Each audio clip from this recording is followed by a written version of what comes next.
Luke, we're back out, mate, after another little delay, because after a fine performance on your return, was it the 11th of September, was it? Yeah, I think it was that year. I can't remember. 11th or 12th, we had them back-to-back shows, didn't we? Yeah. And you got your first stoppage, mate. Yeah. First stoppage in 11 fights. Long time coming.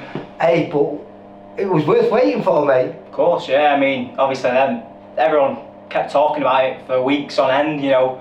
Obviously you said that it was a spectacular knockout, and it felt that as well. I felt strong in there, and when I noticed his leg went, I just thought, you know. Well, he was one of those kids again. We were struggling to get opponents, so considering you've been out a while, his record I think was 6-6 going into that fight, and it wasn't like it was 6 wins early on in his career, then he chose to go on the road and it was 6 losses.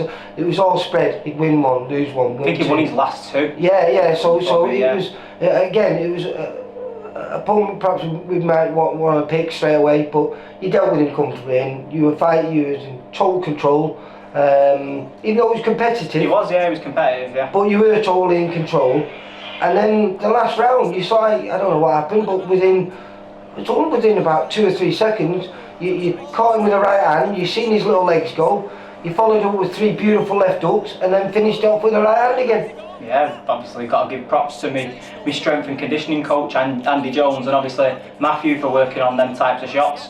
It just goes to show it pays off when I listen and when I put it into motion. I've just been watching you there, you know. You're the guy who's not known as a puncher, but there's a little bit of spite there now, isn't there, mate? Of course there is. I mean, everybody knows I hit hard, and my record is very deceiving. You know, there's a lot of fighters out there. You know, Bradley Ray, he's another good fighter, a local fighter, and he can punch hard, better than his record suggests. So it's not just me. There's a lot of good fighters who box the traditional journeymen who don't get stopped. You know, but if you put someone in front of me that comes to fight, like that kid who was boxing my last fight, he came for it. He came to win. He brought a small entourage over. That's kind of what happens. You know, he walked onto one and I closed the show. Yeah, it was spectacular, mate. And obviously, you picked up a little hand injury, which kept you out because we were going to try and get you out in December. Yeah. And that didn't happen. But you stayed in the gym, you're looking in great shape. You're almost on fight weight already. Yeah. You can see in your face, you can see in your legs. You seem like a rejuvenated, mate.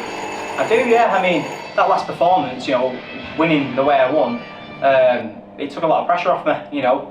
Not only that, it was my first fight under Matthew. It's like I've just started my career again. And obviously the emotion. After 7 years, you just started your career again. Exactly. I mean, I turned pro far too young. Do you think that now? Yeah, I know so. I know about my body and a lot of things. I know a lot more things now than what I did then. And I was a young boy when I first turned pro. I'm now a man, 25-year-old man.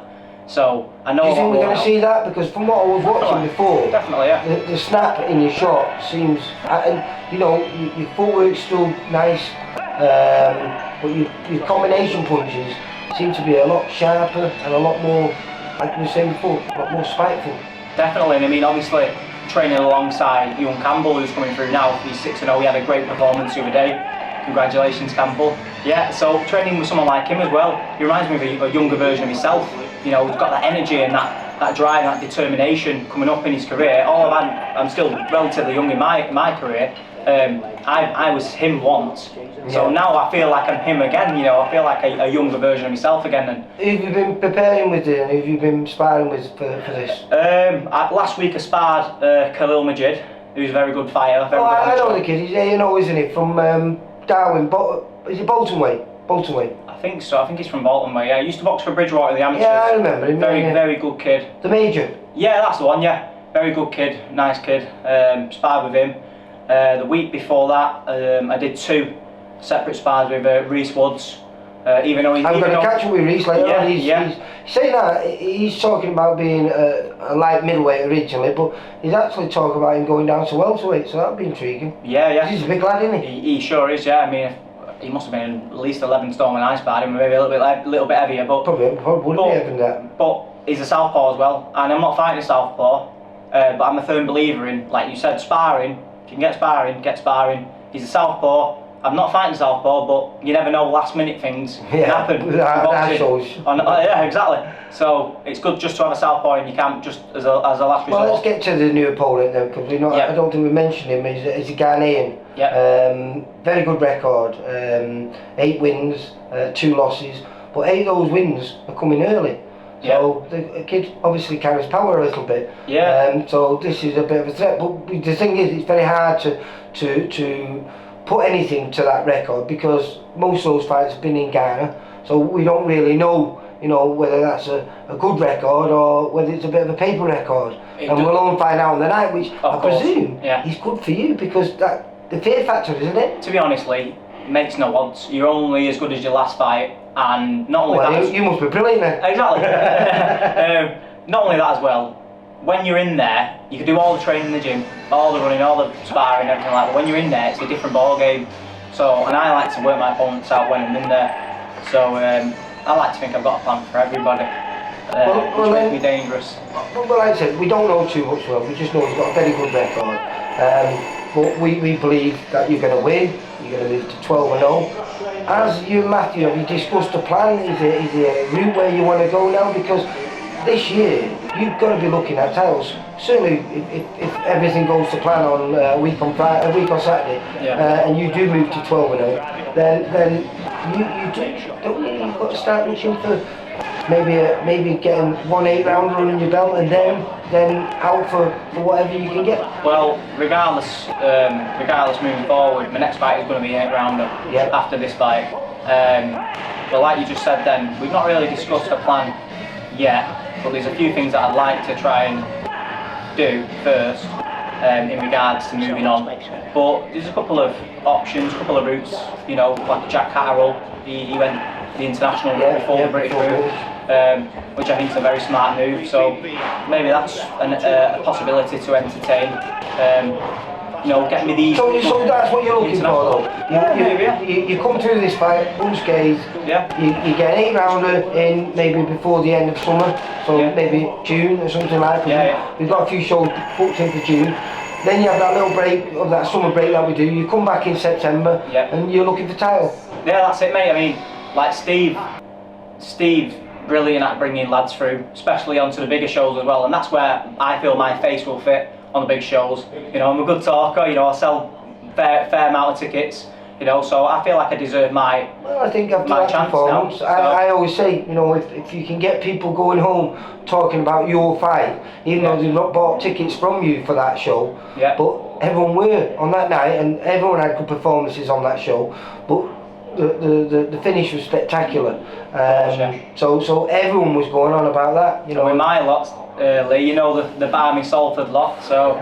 My tickets will probably never be an issue, thankfully. But you know something, you're going to lose, because I remember when you first kicked out, you wanted to be, the next British champion from Salford. That's not going to happen now, because hopefully a week on Friday, Mark Leach is going to beat you to that title, mate. Because it's expected. I mean, don't forget, I've had years out the ring, and the way he's moved on, obviously, he's a lighter weight than me. Meaning he could probably be fast tracked a little bit more, but with all due respect, I hope he wins that, and I'm sure it's nailed on. We support our own. He's from Salford, I'm from Salford. I'm fully behind him to do the job. How good could this be though? Because listen, I'm probably jumping miles ahead here, but no, you're not. Let's say in 18 months' time, if everything went sweet, you could be in that position as well, mate. You just never know in boxing, Lee. That's the beauty of it. You could be up the ladder 1 minute, down the bottom the other end. It's one of them things. But just looking at your face now, looking at you physically, this is the best shape I've seen you in a long time, mate. You've got chunky legs there, but them looking skinny now, mate. So super lightweight got to be the weight that you make titles at. Yeah, I mean, I'm flexible. It depends on the right opportunity, the right time. You couldn't go lighter than that, though, could you? No, couldn't do lightweight ever. No, years ago that. 10 stone, I think I could do with a fair amount of notice. But I'll obviously entertain options at welterweight, providing it's the right fight for the right money. But if it was welterweight, would you have to go back to the drawing board there and build yourself up into being, because you would be small, you'd have to put a bit of bulk on, wouldn't you? I'm sort of trapped in between, I think. I think 10-4, 10-4, 10-5 is my ideal weight. Do I put 2 or 3 pounds on, go to welterweight and be a fully fledged welter, or do I try and make light welterweight? And like I said, I'm trapped in between, but you know, I'm 25 now. I know how my body works, what I need to do. And while I'm just, you know, being active against these sort of opponents, 10-4's fine. Yeah. But for titles, probably 10 stone, yeah. Yeah. Well, Day before you're weigh-in. going to get the luxury of a day before weigh-in, but that's going to Yeah. be took away soon. Yeah. Because from, well, yesterday, was it March 1st yesterday? Yeah, I think it's, yeah. I think March 1st yesterday, we're allowed to go back to on the day weigh-ins. Yeah. So, listen, 12th of March, I'll be filming you, hopefully moving to 12-0, No, and you then will, chatting to you afterwards, and saying win number 12. That's it, mate. Yeah, no, appreciate it. And But I will see you on the, well, because like I said, we have said it, I think it is still perhaps going to be one of the last day before weigh-ins that we will be doing. But I think Steve's going to start phasing that out as well, because it must cost him a fortune. of course, yeah. No, again, I just want to say thank you to Steve Wood and obviously Matthew Adam, both who have really believed in me. I've been with Matthew over a year now. I've only had that one fight, but he's learnt me so much, and he's given me the confidence and the arm around the shoulder that I needed, what other people didn't give me. So I'm very grateful for him. And like I said, Steve Wood, you know, he's backed me from the start of my career, and obviously Steve from Salford, I'm from Salford, he's given me a bit of a shoulder there, but yeah, I'm looking forward to it, mate. It's going to be an exciting, it's going to be an exciting chapter in my career, no doubt. And this is the one, like I say, that little bit of luck that you've been lacking over the previous years. Yeah. Hopefully all that bad luck's out of the way, we have some good luck, stay injury free, and somewhere towards the end of this year we may be in for title fights. I think we will be. Yep. Luke, you take care, mate. Cheers, Lee. Thanks, mate.